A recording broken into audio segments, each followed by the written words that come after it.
morning, good afternoon, good evening, everyone. Thank you for joining us again today on the Walk the Globe.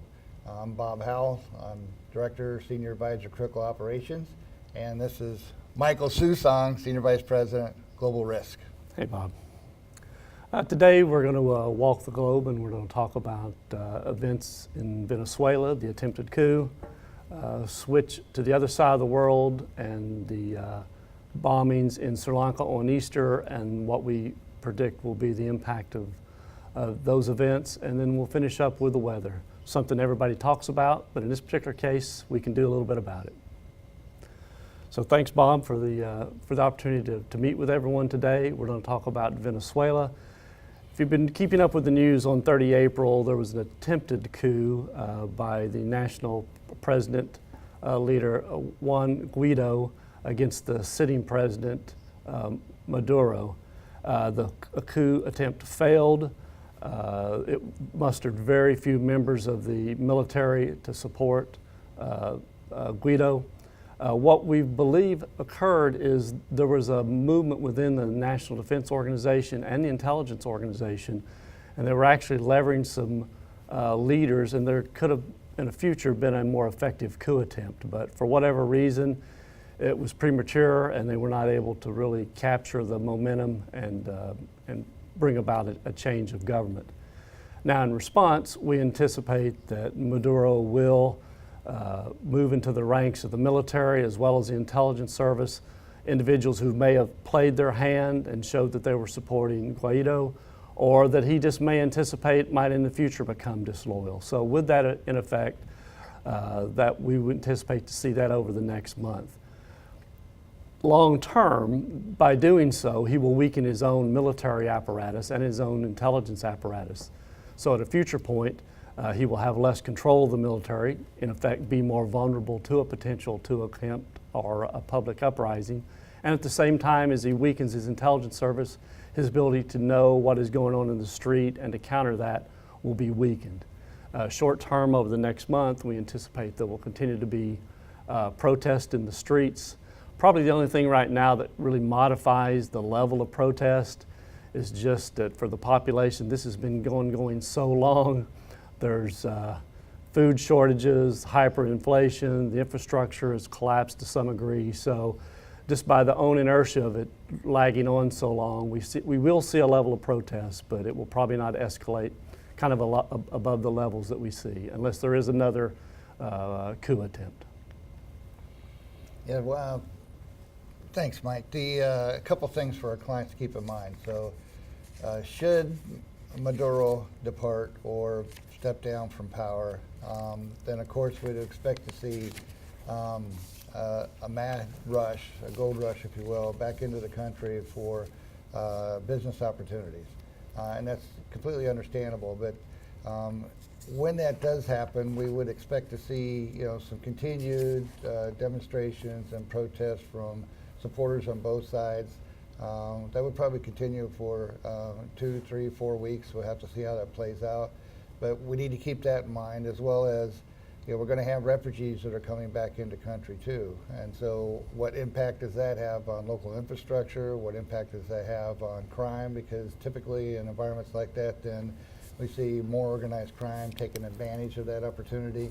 We'll see aid organizations trying to come back into country as well, both on medical and on human rights issues and supplies. So there's going to be some criminal elements that we have to deal with as well as we look to come back in for business development opportunities. Not to mention the corruption. So unfortunately, in that part of the world, corruption is an issue we have to deal with. We would expect to probably see an increase in that initially once we come back into the marketplace. So these are things you're going to have to look at and consider. We do have security assets and resources in Caracas, so we can help support if you need something like that. Just don't hesitate to reach out and see what we might be able to help you if you need assistance. All good points, Bob. We're going to walk to the other side of the globe now and talk about Sri Lanka and the impact of the Easter bombing events on other parts of the world as well. A quick recap on about 8:45 the morning of the 21st, Easter, in 3 Christian houses of worship and 3 high-end hotels in Sri Lanka. There was a group of suicide bombers entered those facilities, killing 253 and injuring twice as many more. One of the largest suicide bomb attacks in recent history, in fact, anywhere. It was a local radicalized Islamist group who perpetrated the attack. Ironically, suicide bombing actually evolved out of the Tamil resistance in Sri Lanka back in the 80s. So although we think there was coordination and support by the larger Islamic state, the skills to conduct these type of attacks, sadly, is endemic within the country. I'll kind of take a pause there and let Bob speak to those events and what can be done to make our business partners safe, and then I'll kind of expand on what we see around the world. Yeah, thanks, Mike. As we talked in our last Walk the Globe scenario, we had concerns about hotel attacks continuing across the world, really. We had the hotel attack in Nairobi. That was a recent event at that time.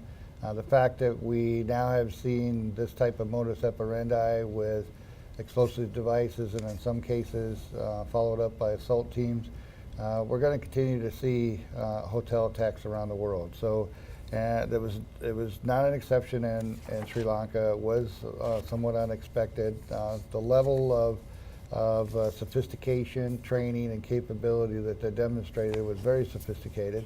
And that's why we're continuing to see ongoing counterterrorism operations. The local government has issued emergency powers to security forces. They have increased powers for arrest without a warrant, search and seizure. And the last word we had is, of course, is they're looking to do a house-by-house search to try to root out the insurgent elements.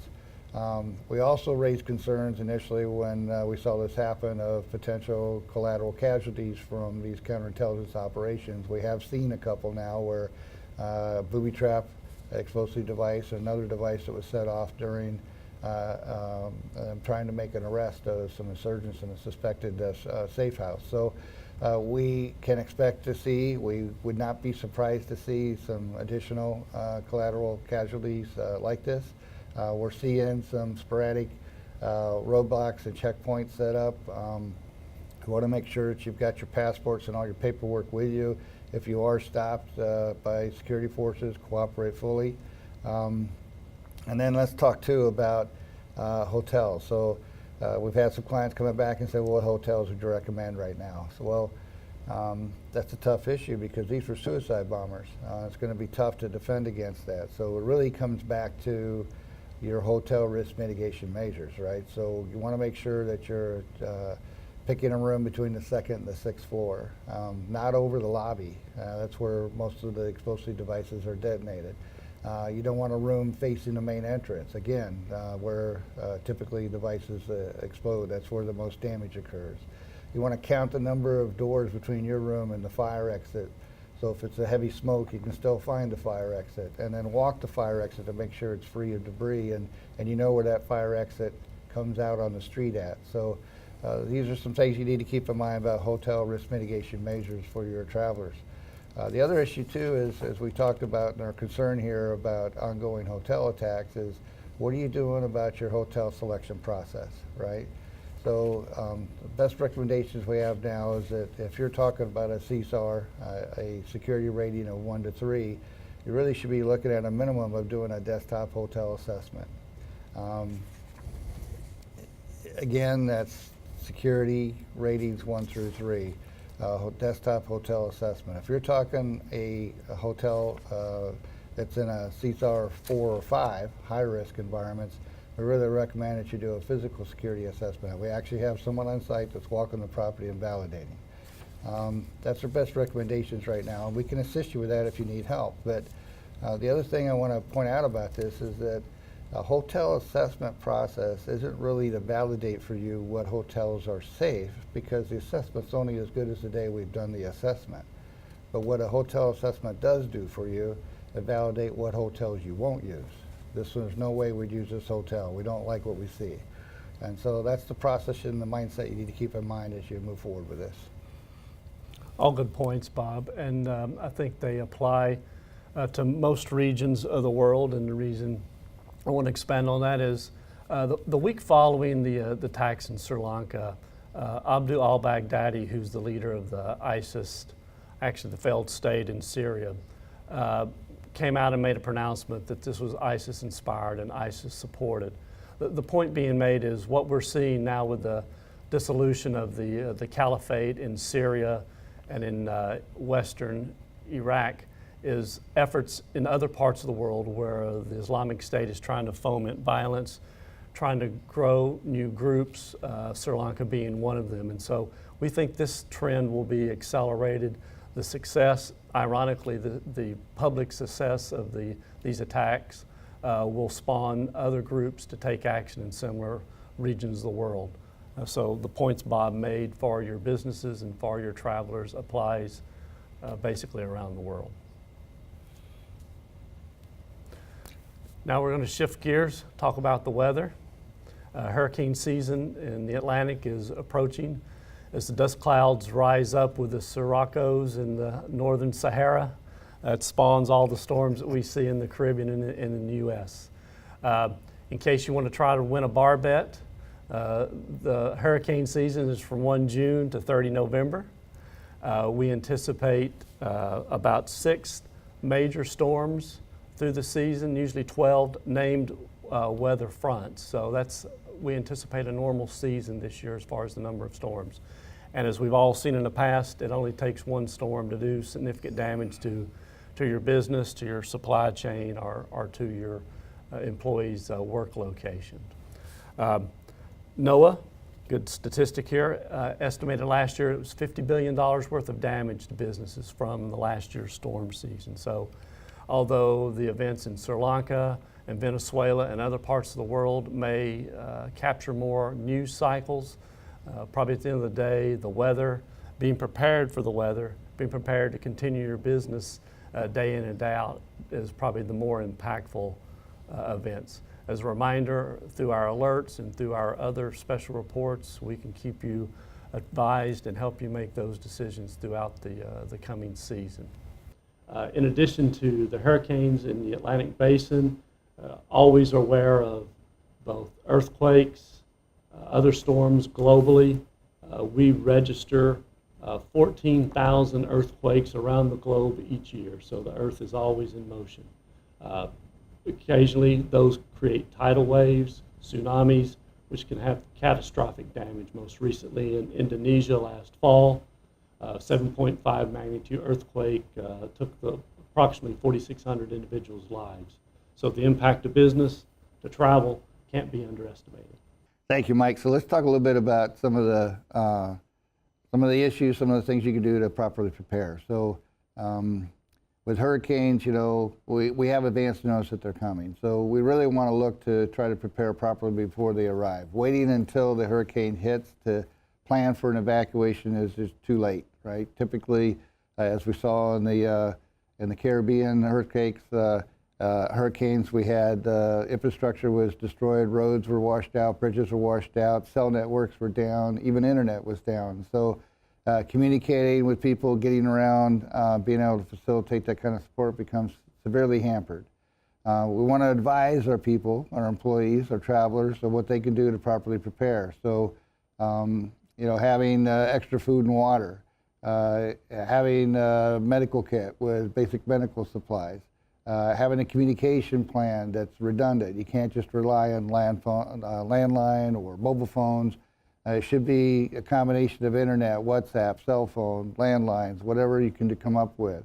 Establishing a rally point for the family so that if you are separated when something happens, everybody knows where they're supposed to meet at once they can. So things like this that are very important with respect to proper planning and preparation.